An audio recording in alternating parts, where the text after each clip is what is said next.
for today's mini vlog. So ngayon po ay pupunta kami ng palengke ng Tarlac kasi ayan, bibili kami ng ulam. Nakasakay nga po kami ng tricycle. So ayan, papunta tayo ng palengke. So ayan, dito na po kami sa palengke ng Tarlac. So dito pala kami nagbagong taon sa Tarlac. So bibili pala kami ng ulam na bangus kasi masarap ngayon yung isda kasi syempre galing tayo sa mga masasarap na pagkain ng bagong taon. So ayan, nagbabaybay kami sa daan. So ay mali.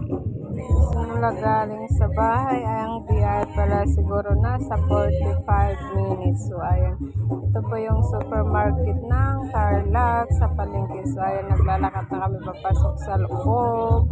Titingin kami kung may mga isda. So ayan, pasok tayo sa loob ng palengke ng Tarlac. So tara, lakad nga po. So tara, pasok tayo sa loob ng palengke. So ayan, titingin na kami kung anong mayroong tinda dito. So ayan, nakita namin ay puro bangus lang. Ayan, nalaglag pa nga yung hito. So ang dami nilang puro isda yung tinda ngayon kasi nagagaling lang tayo sa mga masasarap na ulam. So ayan, ang lalaki ng bangus. So pumili pala kami ng 6 na peraso na bangus kasi isisigang at ihaw.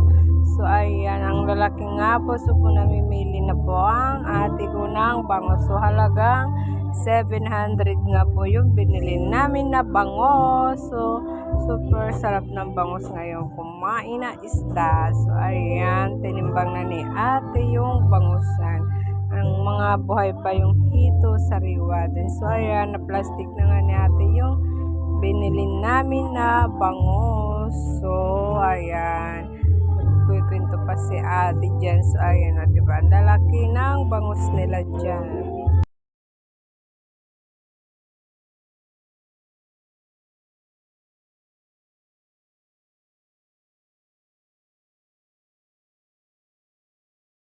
Nandito na naman kami sa gulayan. So bibili kami ng mga sangkap ng pangsigang. Grabe talaga yung gulay ngayon. Napakamahal talaga, sobra.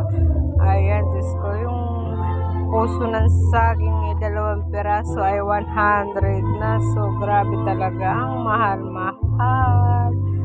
So ayan, naglalakad nga po kami. Ayan, hawak-hawak ko na yung kangkong yung binili. Mainit na nga po kasi bandang alas 11 na ng tanghali. Kaya mabuti na lang may tinda pa silang ulam. So kahit ganong oras. So tara, ayan na po. Thank you so much. So, ayan, pauwi na kami ng bahay. Thank you for watching everyone. Maraming salamat. Don't forget to follow, share, and comment. Bye-bye.